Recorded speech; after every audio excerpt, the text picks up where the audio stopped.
Trevor Lawrence had his best game of his career, if you like PFF grades, a first grade over 90 in this one. Let's talk about why they liked him so much, what I liked about him so much in this game, why he was able to be so effective. And for some, parts of it, it was just stuff like this of, you see the way this concept works. You have a receiver who's running a deep route on the outside, another receiver who's going to fake as though he's going over the middle, but eventually get to the outside. That's the way that this play is going to work. Really good concept because, a lot of those over the middle routes are key ways to beat zone coverage. So kind of faking as though there is an over the middle route, but then having it go in the other direction can absolutely help get guys even more out of position. Good stuff from Doug Peterson here, I think. Watch how Lawrence takes the snap. He runs the play action, and you see that, it's really well executed. Really good stuff by, all of Jacksonville to help get somebody open. Because of that, Lawrence is able to make this throw down the field, and they are able to pick up a decent completion there. And it's just stuff like that, just consistently winning, consistently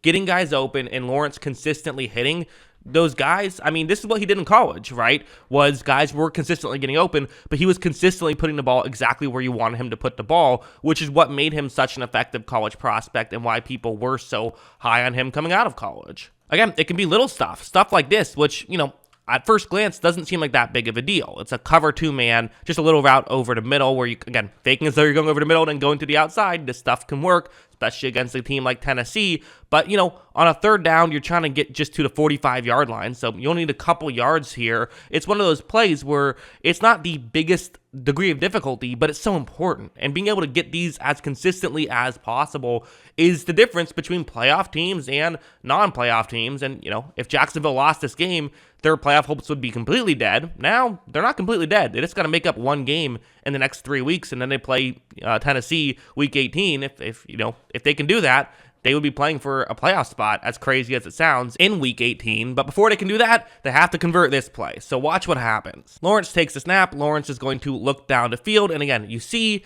he has a receiver who's getting open. It's not wide open. This isn't an easy play, but as long as he puts it in a good spot, he has it. Now he's moved a little bit. He actually could run and pick up this first down. That's an option on the table, but he does trust his arm. As you see, he does hit his receiver, Evan Ingram, who's played well for Jacksonville. He's able to pick up the first down there. So, again, good stuff there to be able to make that just make that play happen and be able to do kind of the easy stuff. That's definitely a part of it, but that's not all of it. It's not just hitting the easy stuff. That makes it a lot easier. It's part of why, Lawrence has looked a lot better from year 1 to year 2 is not, instead of Urban Meyer, it's Doug Peterson. He's also just legitimately improved, but there's, that's part of why it's worked. But then you see some plays like this, which are just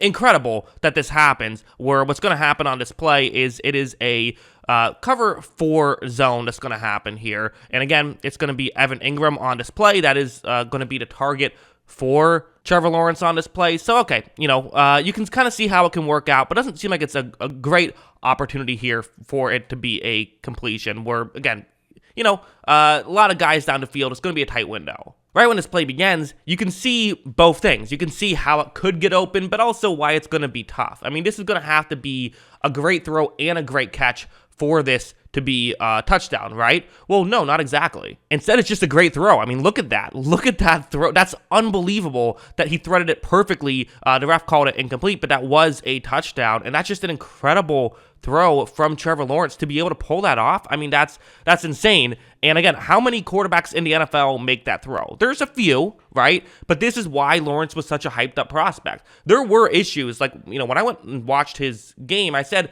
this is going to probably be a slow start for Lawrence. Like, I think it's going to take him some time to figure some of this stuff out because of how much of a college offense Clemson ran, but you saw the upside, and you saw the physical upside and the arm talent and all of that stuff, and that's what made him such a hyped up prospect. It really was the athleticism and the arm talent that he had, and you see it right there. There's not many quarterbacks, even like really good arm talent guys, aren't making that play. Like, Tom Brady at 45 doesn't make that throw, I don't think, but Lawrence does. I mean, hell, you could even argue Tom Brady at 25 doesn't make that throw. I mean, that's a really difficult throw, and the fact that he was able to pull that off is just so impressive. Also, this play, which is kind of an interesting, odd play. So again, you see how it can work. Kind of those over the middle routes. As I mentioned earlier, against this zone coverage, over the middle routes can absolutely be very effective. So, potentially that can work out. Look at how when Lawrence takes the snap, he does look down the field. He sees that nothing of those three routes that kind of he was looking towards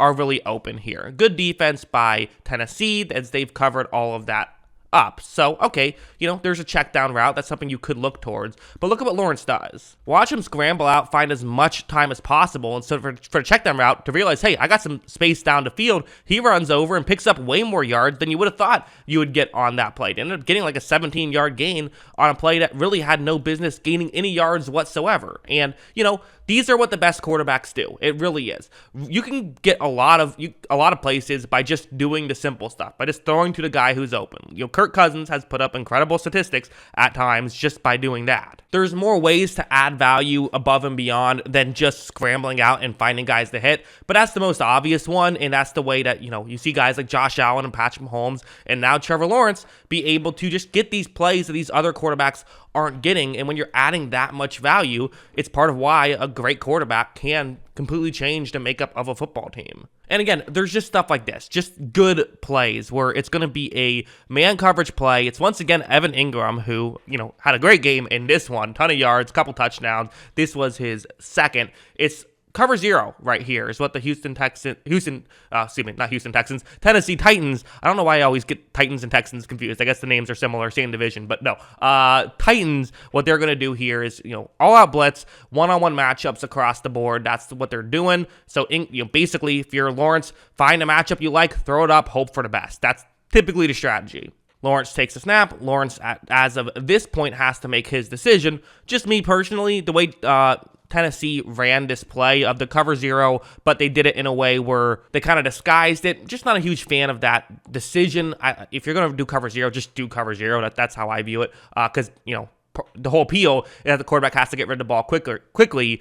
Lawrence kind of got to take an extra second longer than he otherwise would have. But still, doesn't know if this is going to get open. This is a guess here. But Lawrence makes a perfect throw, and he guessed correctly. Ingram was able to make the grab, get the touchdown there. So again, this kind of stuff that Lawrence can do and Lawrence can pull off, it's why, listen, I don't know if Jacksonville is going to make the playoffs this year. I think it's going to be tough. They've been too inconsistent this year for me to expect them to kind of go 4-0 down the stretch, or at least they'd have to at least go 3-1 and beat one of those wins would have to be the Titans. They play the Cowboys and the Jets the next 2 weeks. Although I do have to say, there's a chance there. If they go 1-1 in that stretch, they beat the Texans, which I expect them to beat, so then they're 2-1. For the Titans, they play the Chargers, and then they also play the Texans, which you expect to win, but then they play the Cowboys. So if the Titans lose to the Chargers next week, there's a great chance, actually, maybe great is too strong of a word, but a very good chance that the Jaguars could potentially make the postseason. They need some help, but, really they just need to win their games. If they go 9-8, I mean, they're definitely in the playoffs, I think, at that point. So, you have a chance, but you just have to start winning games, have to play more consistent. But the nice thing, though, is we've seen their ceiling now. We've seen Lawrence's ceiling. So, while it's cool that you're still going to be playing meaningful games in December and maybe even in January, the more important thing is you seem to be set up nicely for the future, even though it's, again, 5-8, the record doesn't seem that great, but just the situation, if they play their ceiling this last month of the season, good things could happen, but definitely if they play this way next season, then good things could really happen. That's what I think. What do you guys think? Let me know in the comments below. Always love hearing from you, and of course, as always, thanks for watching.